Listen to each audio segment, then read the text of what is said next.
നിന്റെ കയ്യില് കുഴപ്പമില്ല ആശാനെ, അത്യാവശ്യം കാശൊക്കെ എൻ്റെ കയ്യിലുണ്ട്. എത്രേ? 100 രൂപ. ആ,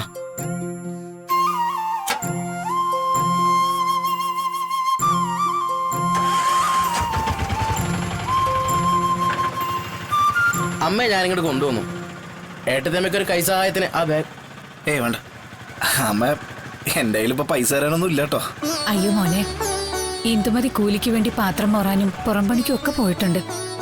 പക്ഷേ സ്വന്തം മക്കൾക്ക് വേണ്ടി അത് ചെയ്യുമ്പോ കൂലി ആഗ്രഹിച്ചിട്ടില്ല. അയ്യേ അമ്മ എന്താ ഇങ്ങനെ? ഞാനൊരു തമാശ പറഞ്ഞല്ലേ. അമ്മ വിളമ്പി തന്ന ചൂട് കഞ്ഞിയും ചമ്മന്തിയൊക്കെ എത്ര കഴിച്ചിട്ടുള്ള ഞാൻ. അതിന്റെ രുചി നാവുന്ന് പോയിട്ടില്ല എന്നത് ഇന്നലെ ഞാൻ ശാലിനോട് പറഞ്ഞേ ഉള്ളൂ. അതിനൊക്കെ പണം തന്ന് കടം വീട്ടാനാവും അമ്മ എനിക്ക്. എന്നാലും വിജി എന്തോ പോഴത്തരം പറഞ്ഞെന്ന് പറഞ്ഞ് ഞങ്ങളുടെ വീട്ടിൽ നിന്ന് ഇറങ്ങിപ്പോയില്ലേ നിങ്ങള്?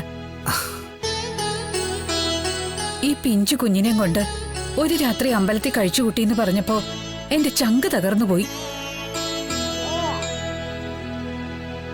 ഇങ്ങനെയൊക്കെ കേൾക്കുന്നതിൽ സന്തോഷമുണ്ടമ്മേ. പറഞ്ഞു കേൾക്കണമെന്ന് ആഗ്രഹിക്കുന്നവരെ നാവിന്ന് മാത്രം അത് കേൾക്കുന്നില്ല. വിജില പറഞ്ഞതിനോടൊന്നും ഞങ്ങൾക്ക് വിരോധമൊന്നുമില്ല. വിജിലയുടെ ഭാഗത്തുനിന്ന് ചിന്തിക്കുമ്പോ അത് തന്നെയാ ശരി. എന്റെ വീട്ടുകാർക്ക് പോലും ഒരു ഭാരമാകരുതെന്ന് ഉറപ്പിച്ച ഞങ്ങള് സത്യമ്മയുടെ വീട്ടിൽ നിന്ന് ഇറങ്ങിയേ. പിന്നെ എങ്ങനാ ഞങ്ങൾ ഇന്ദുമതി അമ്മയുടെ വീട്ടിൽ നിൽക്കുക? അവളെ ഞാൻ കുറെ വഴക്ക് പറഞ്ഞു. അവിടെ നാവിന്നത് വീണുപോയി. വാ പോയൊരു കോടാലി അവള്. മനസ്സിലൊന്നും ഇരിക്കത്തില്ല. പറഞ്ഞു പോയതില് അവക്കും സങ്കടമുണ്ട്. നിങ്ങൾ കുഞ്ഞിനെയും കൊണ്ട് അമ്പലത്തിൽ പോയിരുന്ന കാര്യം കേട്ടപ്പോ അവള് കുറെ കരഞ്ഞു. ഇങ്ങോട്ടൊക്കെ വരണമെന്നും നിങ്ങളെ കാണണമെന്നും ഒക്കെ ഉണ്ട്. പക്ഷേ വിഷ്ണുമോന്റെയും ശാലിനിമോന്റെയും മുന്നിൽ വരാൻ അവക്കൊരു ചമ്മല്. അവളോട് വരാൻ പറ. ഇവിടെ ആർക്കും പിണക്കൊന്നുമില്ല. പിന്നെ ഇനിയിപ്പോ എപ്പോഴും വരാലോ. 4-5 വീണ്ടും ദൂരല്ലേ ഉള്ളൂ.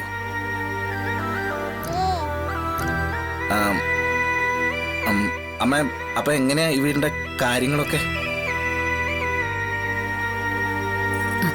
ദാ മോനെ, പിടിച്ചോ വീടിന്റെ താക്കോല്.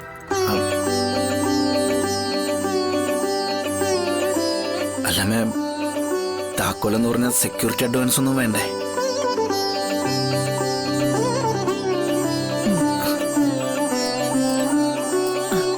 മോൻ അതേപ്പറ്റി ഒന്നും ഇപ്പൊ ആലോചിക്കണ്ട. ഈ താക്കോല് വെച്ചോ.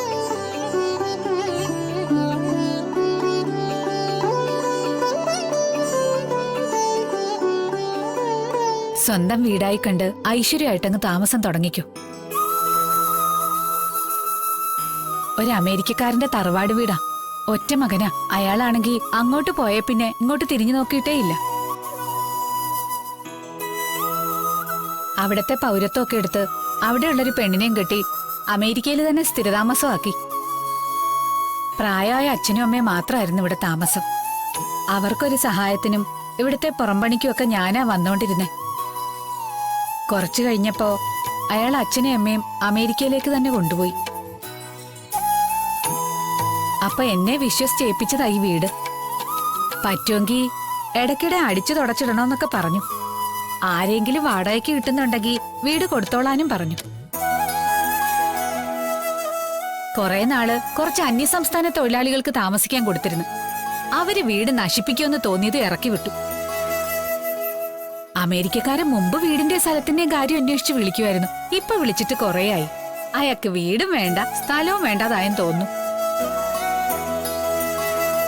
മക്കള് വീട് വൃത്തിയാക്കി സൂക്ഷിച്ചാൽ മാത്രം മതി. വാടകയൊന്നും തരണ്ട. ഇതിനൊക്കെ ഞാൻ എങ്ങനെയാ? അയ്യോ മോനെ, എന്താ ഇത്?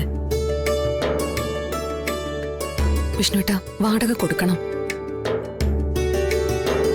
ഇപ്പൊ തൽക്കാലം അതൊരു കടമായിട്ട് മനസ്സിൽ എഴുതിയിട്ടാ മതി. ആ, നിങ്ങളുടെ മനസ്സിന്റെ തൃപ്തി അങ്ങനെയാണെങ്കിൽ അങ്ങനെ. മുറ്റമൊക്കെ ഞാൻ തൂത്തിട്ടിട്ടുണ്ട്. അകത്തെ അവസ്ഥ എന്താന്ന് അറിയില്ല. എനിക്കിന്ന് റേഷൻ കട വരെ പോണം. ഇന്ന് പോയില്ലെന്നുണ്ടെങ്കിൽ ഈ മാസത്തെ റേഷൻ കിട്ടില്ല. ഞാൻ പോയിട്ട് കുറച്ചു കഴിഞ്ഞ് വരാം. അടിക്കാനോ തുടയ്ക്കാനോ ഉണ്ടെങ്കിൽ ഞാൻ വന്നിട്ട് ചെയ്തോളാം. ഇവൻ ഇവിടെ നിൽക്കട്ടെ ഒരു സഹായത്തിന്. ഇവിടെ ഞങ്ങൾക്ക് സഹായത്തിനായിട്ട് ആരും വേണ്ട. ഇവൻ വരും റേഷൻ വാങ്ങാനായിട്ട്. ആശാനെ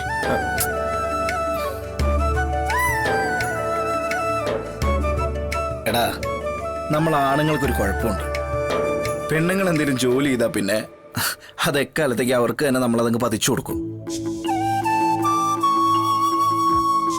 ഈ മുറ്റടിക്കുന്നതും പാത്രം കഴുകുന്നതും അടക്കമുള്ള ജോലികളായി പറയുന്നേ, മനസ്സിലായോ? എടാ, അതൊക്കെ നമ്മൾ ആണുങ്ങൾക്കും ചെയ്യാവുന്ന തന്നെയാ. ചുരുങ്ങിയ പക്ഷെ അവർക്ക് വയ്യാത്തപ്പോഴെങ്കിലും നമ്മളത് ചെയ്തു കൊടുക്കണം.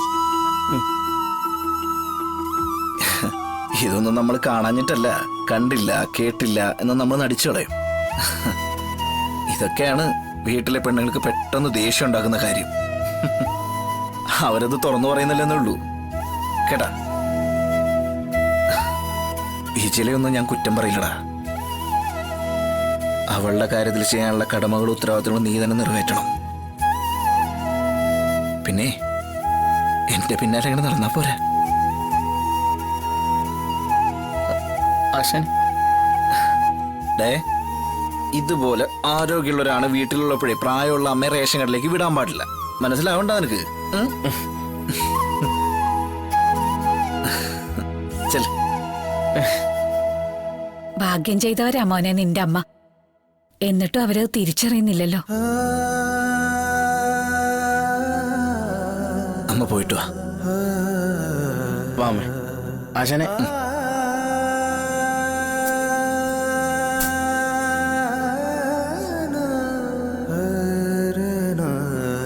കുടുംബനാഥന്റെ ഉത്തരവാദിത്തങ്ങളെല്ലാം പഠിച്ചു അല്ലേ? ആ, ഓരോ നിമിഷം ഓരോ പാഠങ്ങളല്ലേ. വിഷ്ണുട്ടന് വീട് ഇഷ്ടപ്പെട്ടോ?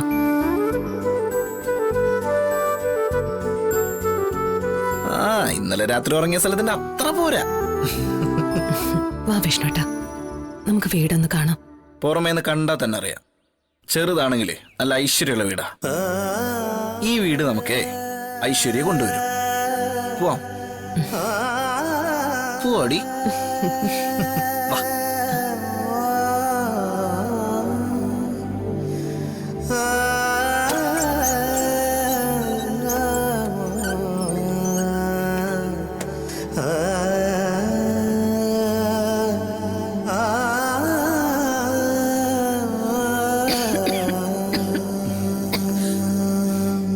ഐശ്വര്യം നിറഞ്ഞ വീട് അല്ലേ? സോറി, ഞാൻ ആ വാക്ക് തിരിച്ചെടുത്തു. ആ, സാരമില്ല. ഐശ്വര്യമൊക്കെ നമുക്കുണ്ടാക്കാം. മോളെ എന്തായാലും തൽക്കാലം എവിടെയെങ്കിലും ഒന്ന് കിടത്തണം. ഒരു തൊട്ടില് കെട്ടണം. വാ, നമുക്കേ വേറെ എവിടെയെങ്കിലും ഉണ്ടോ നോക്കാം. വാ.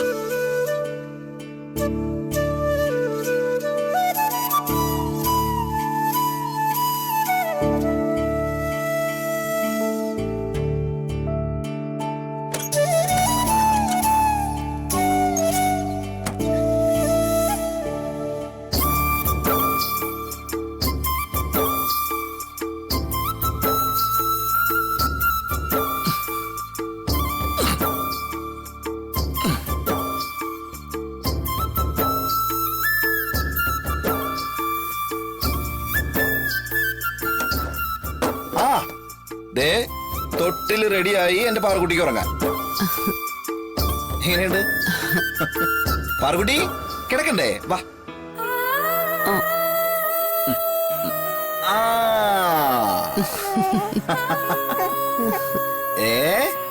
ഇനി എന്റെ പാറുക്കുട്ടിയുടെ തൊട്ടിലിതാ കണ്ട. പാറുക്കുട്ടിക്ക് തൊട്ടില് കിടന്ന് ആടാലോ. എന്താ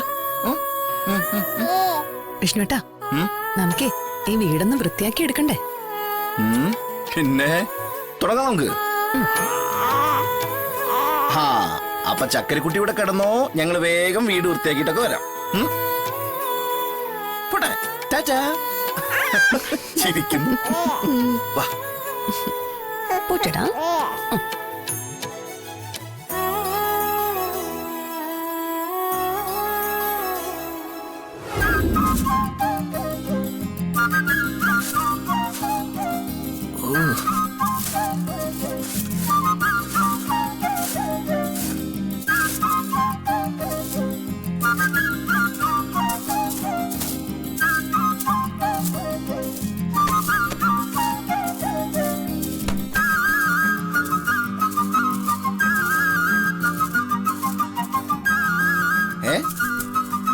അതെന്താ ഇത്?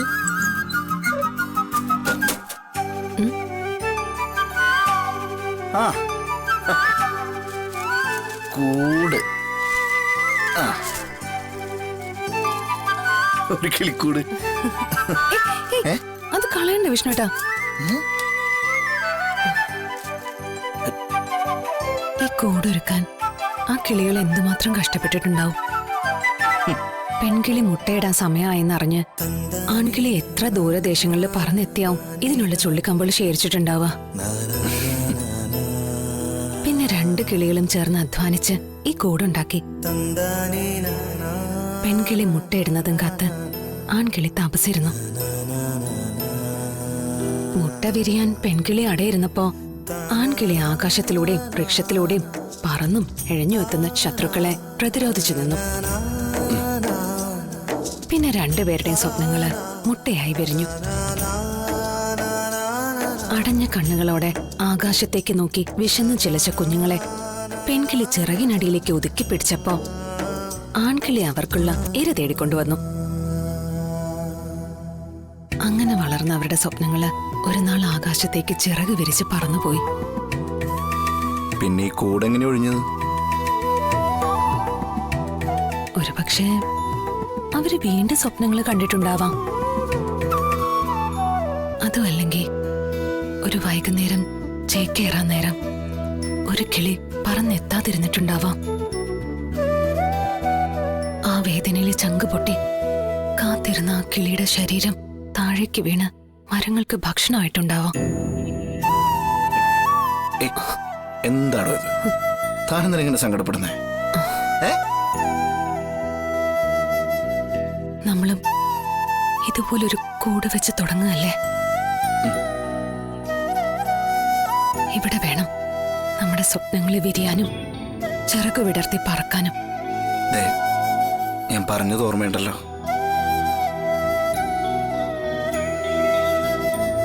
ഇയാള് കളക്ടറാണ്. അതിനുവേണ്ടി ഏതു ദൂരദേശത്തേക്ക് പറക്കാനും എത്ര അധ്വാനിക്കാനും ഞാൻ തയ്യാറാ. വിഷ്ണുട്ട, ദൂരദേശത്തേക്കൊന്നും പോണ്ട. എന്നും എന്റെ ഒപ്പം ഉണ്ടായിരുന്ന മാത്രം മതി. അതാ എന്റെ പാതി ബലം.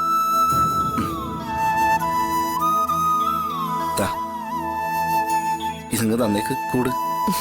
അത് അവിടെ തന്നെ വെച്ചേക്കാം.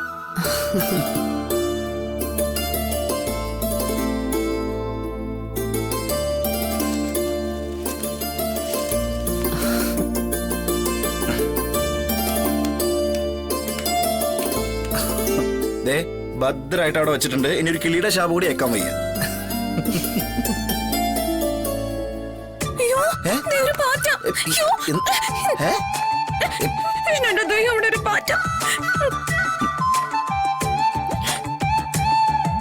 എവിടെ?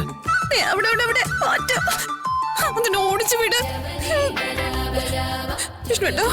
പാറ്റ പോയോ? പോയി.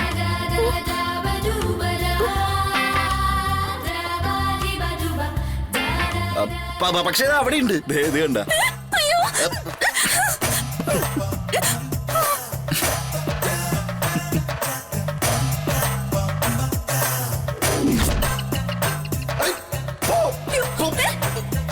എന്താ പോവാനോ? ഇയാളോടല്ല, അത് അതിനോട് പറഞ്ഞത്.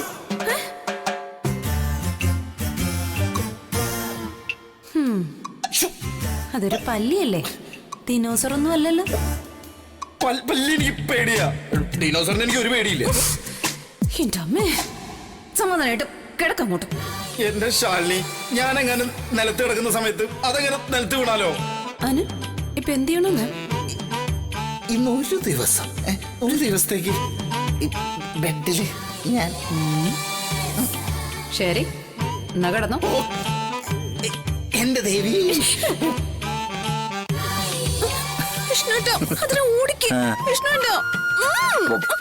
പോയി. എന്നാലും എവിടെ പോയി? അല്ല, പോയി അവിടെ ഉണ്ടായിരുന്ന പിന്നെ പെട്ടെന്ന് കളിപ്പിച്ചതല്ലേ? അല്ല, പിന്നെ ഇത്രയും മുതൽ പാറ്റനെ പേടിക്കുന്ന വെച്ചാ. പിന്നെ വിഷ്ണുട്ടനെ വലിയ പേടിയല്ലേ? എവിടുന്ന്? എനിക്ക് വലിയൊന്നും പേടിയില്ല. ഞാനന്ന് വലിയ പേടിയത് അഭിനയിച്ചതാ. ഇയാളുടെ കൂടെ ബെഡിൽ കിടക്കാനായിട്ടേ.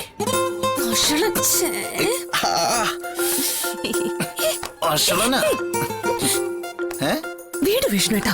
വിടാ, ഒരു കാര്യം പറയട്ടെ. ശാലിനി, എനിക്കിപ്പോ ഒരൊറ്റ പ്രാർത്ഥനയുള്ളൂ. നമ്മുടെ ബെഡ്റൂം നിറച്ചും പാട്ടുകളായിരിക്കണേന്ന്.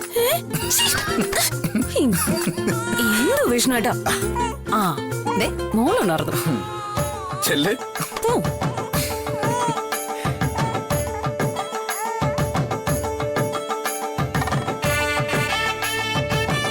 അപ്പൊ ഈ കിളിക്കൂടിന് പിന്നിൽ ഇങ്ങനത്തെയൊക്കെ കഥകളുണ്ടല്ലേ?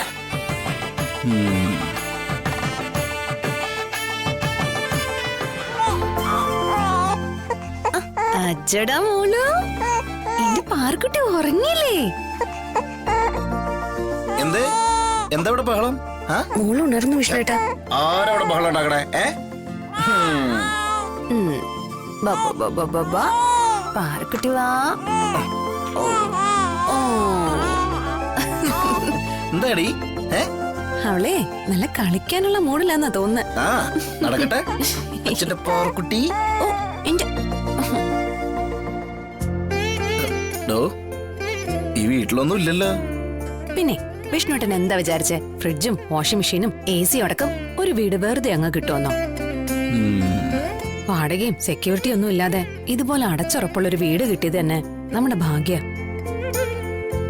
നമുക്കേ ഉള്ള സൗകര്യത്തില് ഇവിടെ അങ്ങ് കൂടാ. എടോ, ഉള്ള സൗകര്യത്തിൽ എന്ന് പറഞ്ഞാൽ കിടക്ക ഒരു പായ വേണ്ടേ? ഇനിയിപ്പോ എന്തെങ്കിലും വെച്ചുണ്ടാക്കാൻ ഒരു സ്റ്റൗ വേണ്ടേ? എന്തിന്? ആഹാരം പാകം ചെയ്യാൻ പാത്രങ്ങൾ പോലും ഇല്ല. അപ്പോഴാ ഞാൻ ഒരു കാര്യം ചെയ്യാം, ഞാൻ ഒന്ന് പുറത്തു പോയിട്ട് വരാം. എടോ പേടിക്കണ്ട, സത്യഭാമയുടെ മകൻ എന്ന ലേബലിൽ ആരോടും കടം വാങ്ങാനല്ല. എന്നോട് കടം വാങ്ങിയ ചിലരുണ്ട്, അതൊന്നും അവധി പറഞ്ഞല്ല കൊടുത്തിട്ടുള്ളത്. എടോ കുറച്ചു പണമെങ്കിലും തിരിച്ചു കിട്ടിയാൽ നമുക്കതൊരു അടുത്തറയില്ലേ? ഞാനേ അടുക്കളയിലേക്കുള്ള കുറച്ച് സാധനങ്ങളൊക്കെ മേടിക്കാം. എന്താടി?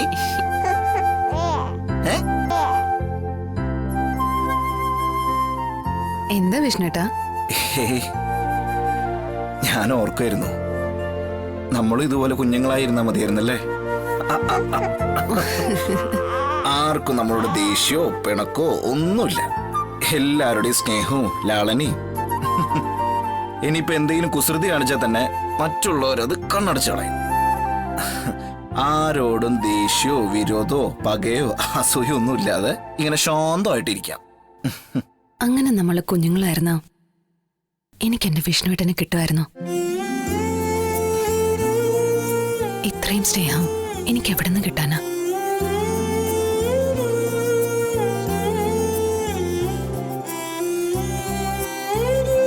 അതേ ഉള്ളൂ ഇപ്പൊ ഒരാശ്വാസം.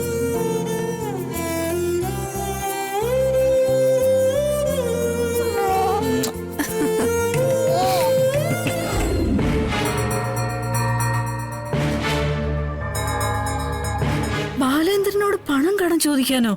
കേൾക്കുമ്പോ ശാരദാമ്മയ്ക്ക് ദഹിക്കില്ല എന്നറിയാം. ഗോപാലകൃഷ്ണനെ ഈ അവസ്ഥയിലാക്കിയ ആളോട് തന്നെ അയാളെ ജാമ്യത്തിൽ ഇറക്കാനുള്ള പണം ചോദിക്കുക എന്ന് പറഞ്ഞാൽ അത് മാനസികമായൊരു ബുദ്ധിമുട്ട് തന്നെയാ. പക്ഷേ വേറെ വഴിയില്ല ശാരദാമ്മേ. 2 ലക്ഷം രൂപ എന്ന് പറഞ്ഞ ഇപ്പോ നമ്മൾ ആരെക്കൊണ്ടും കൂട്ടിയാ കൂടുന്ന അവസ്ഥയിലല്ല.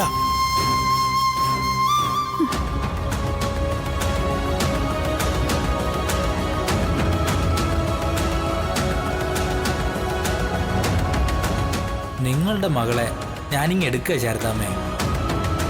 നിങ്ങൾ കൈനീട്ടി അടിച്ച ഈ കവിളത്ത് നാളെ നിങ്ങളുടെ മകള് തന്നെ ചുംബിക്കും.